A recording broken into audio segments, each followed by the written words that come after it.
siang Mbak dari PT Outsourcing, karyawan PT Cakra Sania Sanjaya nih. Pada siang hari ini perkenalkan saya Rita Susi dari mahasiswa Stikes Muhammadiyah Gombo, program sarjana keperawatan yang kebetulan saya juga bertugas di sini sebagai perawat. Pada kesempatan kali ini saya akan memberikan tentang edukasi bagaimana cuci tangan dengan menggunakan 6 langkah yang benar. Tapi sebelumnya saya mau menjelaskan kepada mbak-mbak sekalian bahwa nanti kita akan mengadakan pertemuan ini kurang lebih setengah jam ke depan, gitu. Terus nanti kalau ada hal-hal yang kurang jelas nanti mbak bisa menanyakan kepada saya. Tapi mungkin sebelumnya saya akan lebih mengenal panjenengan supaya kita lebih dekat lagi, gitu. Mungkin dari mbak ini siapa? Nama saya Nurjana. Mbak Nurjana. Nah itu Mbak Novita. Mbak Novita. Mbak Fitri. Mbak Fitri. Ya, harapannya kita di sini saya sudah lama ya diikut di Rumah Sakit Parangbilun, ya. Ya. Setidaknya sudah sedikit mengenal atau sedikit banyak tahu tentang bagaimana cuci tangan dengan benar. Nah, itu salah satunya ikut dalam perilaku hidup bersih dan sehat. Salah satunya adalah dengan cara mencuci tangan, gitu ya. Oke, kita akan belajar bersama melalui media ini, ya. Baiklah. Terus ini apa sih itu cuci tangan? Mungkin dari mbaknya sudah tahu. Cuci tangan itu apa? Ada yang tahu? Membersihkan supaya jauh dari kuman. Sebenarnya hampir sama ya jawabannya. Nah, ini untuk cuci tangan ini sebenarnya ada yang menurut Dinkes itu mencuci tangan adalah proses yang secara mekanis melepaskan kotoran dan debris dari kulit tangan dengan menggunakan air sabun, air mengalir atau hand scrub. Lalu mencuci tangan adalah membasahi tangan dengan air mengalir untuk menghindari penyakit agar kuman tidak menempel pada tangan atau benar-benar hilang, ya. Jadi hampir jawaban yang Mbak berikan itu benar. Artinya secara umum mencuci tangan itu untuk kebersihan tangan sendiri, ya, untuk mencegah penyakit atau kuman yang menempel pada tangan. Baiklah. Selanjutnya, kenapa sih kok harus mencuci tangan? Kenapa kok harus mencuci tangan? Yang pastinya manfaat, ya, manfaat cuci tangan. Yang pertama, satu, untuk menghindarkan penularan penyakit melalui tangan. Sebenarnya banyak sekali nanti beberapa penyakit yang ditularkan melalui tangan. Terus yang kedua, menjaga kebersihan diri atau perorangan. Jelas ya, karena tangan kita ya milik kita. Ketika kita mau menggunakan adalah kita juga yang akan membersihkan, begitu. Terus yang ketiga, untuk membuat tubuh kita tetap sehat dan bugar. Jelas lah ya itu. Contohnya ini kalau masih orang di jalan itu mesti kumal karena nggak pernah cuci tangan. Makanya kalau untuk yang kita pribadi secara sehat, kita pasti akan selalu membersihkan tangan ketika kita sudah merasa kotor. Gitu. Terus yang keempat, supaya tidak menjadi agen penular bibit penyakit kepada orang lain. Ya. Maksudnya kita ketika memegang barang yang kotor adalah kita berisiko untuk menularkan orang lain. Misalnya orang lain itu sudah sakit, kita kotor, kita nggak tahu kalau kita itu sakit apa, nggak tahu, kita memegang, ternyata kita membawa bibit penyakit ini. Ternyata kita nggak tahu kalau kita itu hepatitis B, ternyata kok pegang-pegang ke orang kita tidak cuci tangan, gitu, ya.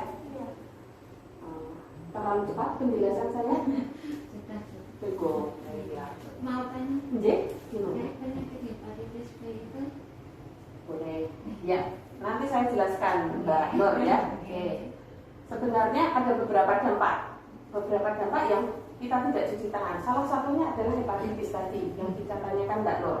Hepatitis B. Hepatitis B itu adalah infeksi pada hati yang disebabkan karena infeksi bakteri ya. Itu bisa jadi karena dari makanan yang memang sudah tercemar. Karena kita tidak cuci tangan, mau pegang tangan, atau si penular itu mau menyiapkan makanan tidak mencuci tangan, kita yang makan, kita juga langsung memasukkan makanan, kita berisiko begitu karena tertular dari yang si penyaji makanan yang tidak mencuci tangan karena dia terinfeksi virus hepatitis begitu. Itu terus yang kedua, bisa tertular flu dan pilek. Kenapa? Itu flu dan pilek itu mudah sekali menular ketika kita personal hygiene kita jelek, jadi kebersihan diri kita jelek gitu. Terus bisa terjadi infeksi pada tenggorokan. Infeksi tenggorokan itu biasanya serak gitu ya.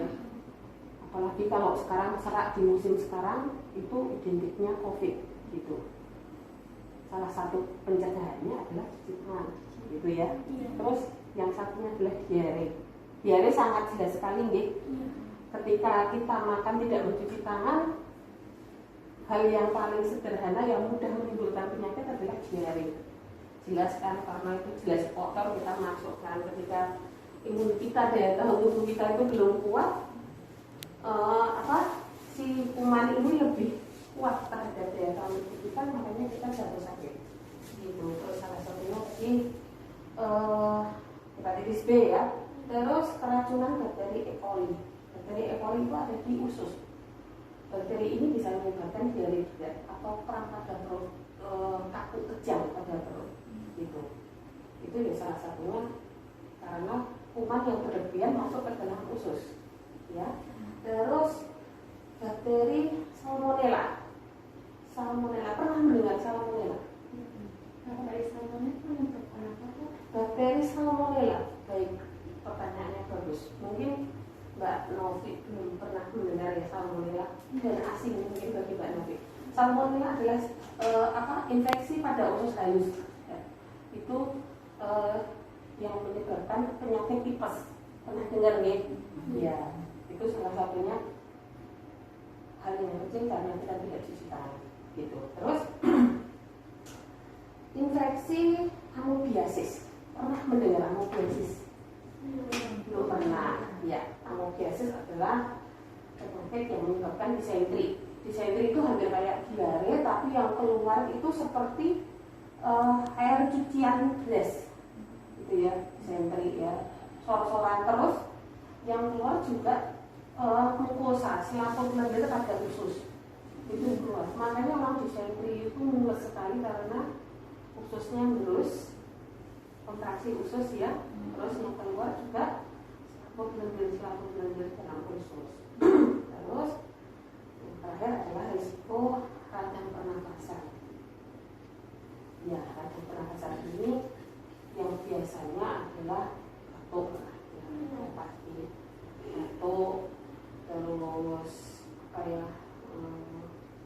sesak nafas ya jarang sih, tapi kalau memang dari batuk yang berlebihan bisa menyebabkan sesak nafas gitu ya. Terus kapan saat kita cuci tangan? Kapan? Mbak Nur, kapan kita cuci tangan? Saat memegang makanan. Saat mau memegang makanan. Setiap saat sehabis melakukan kegiatan. Iya, saat sehabis melakukan kegiatan. Setelah, kalau di rumah sakit, setelah tindakan aseptik. Setelah tindakan aseptik, bagus sekali ya. Jadi kapan kita cuci tangan? Kita entah sebagai awam atau saya kebetulan sebagai perawat, itu kita menganggap juga sebagai awam karena cuci tangan itu tidak hanya diterapkan di rumah sakit saja, tapi juga di rumah. Yang pertama, mungkin betul yang dikatakan Mbak Nur, sebelum dan setelah kita makan.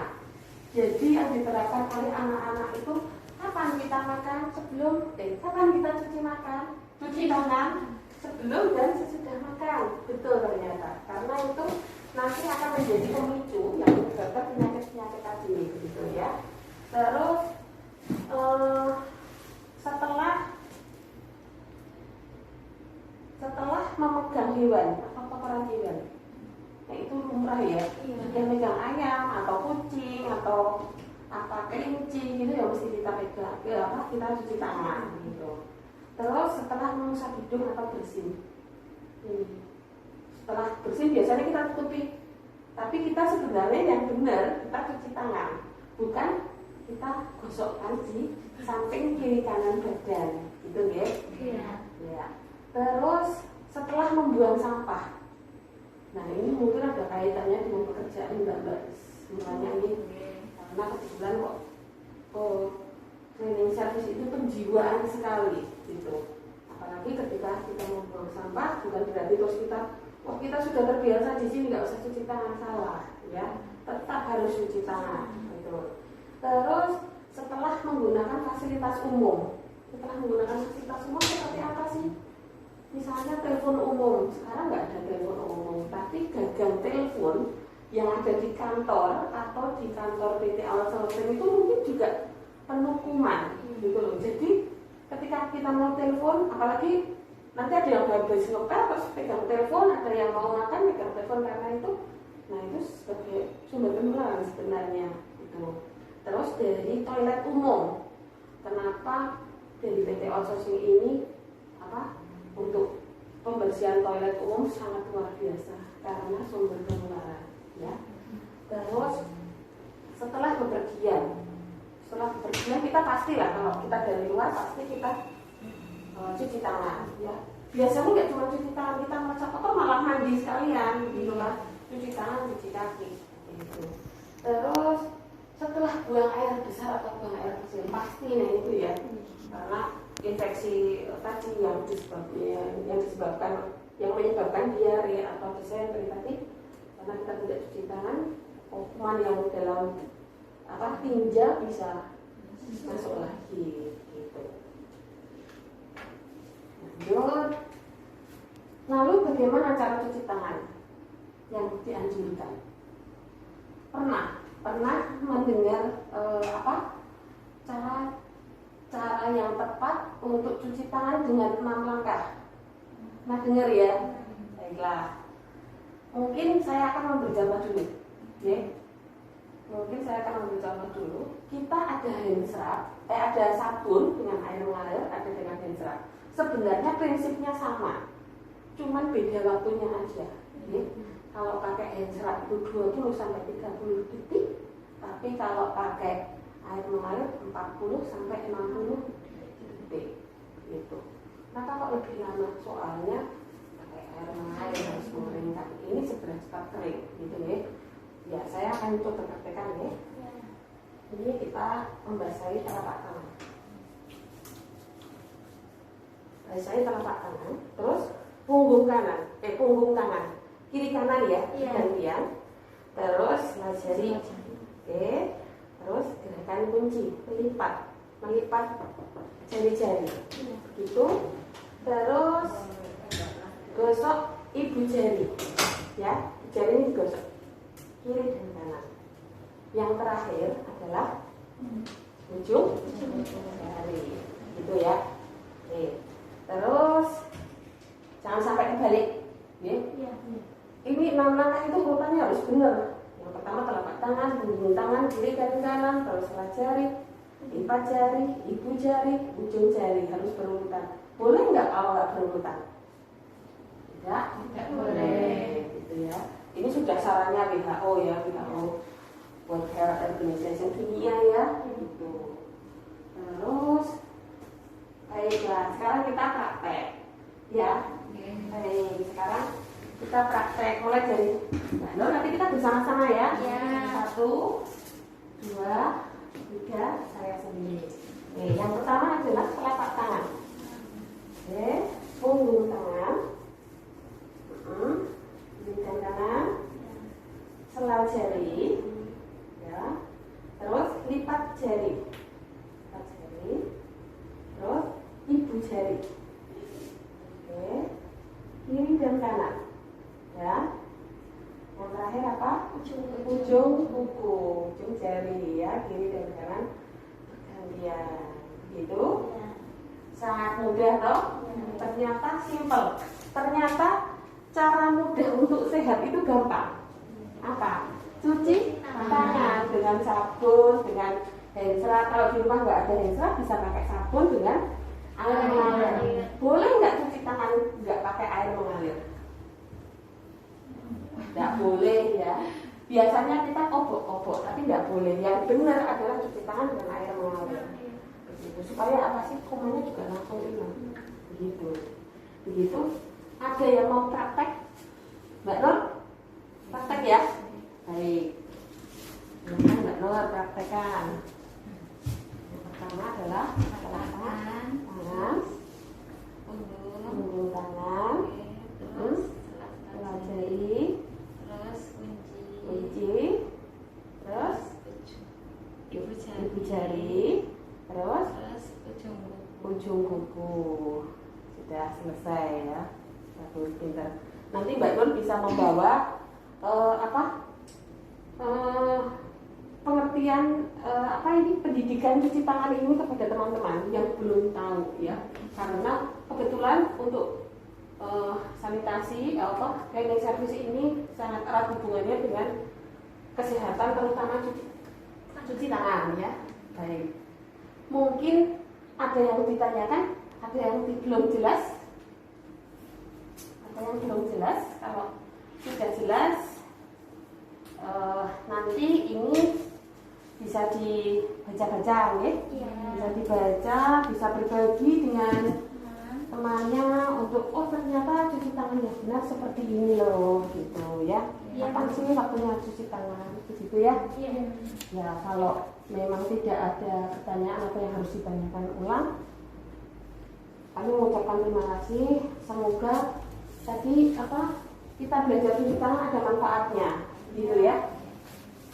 Dan semoga tidak bosan untuk cuci tangan untuk hidup ya sehat. Begitu. Terima kasih atas kesempatannya. Suatu saat kita akan ketemu lagi. Begitu. Terima kasih. Sama-sama.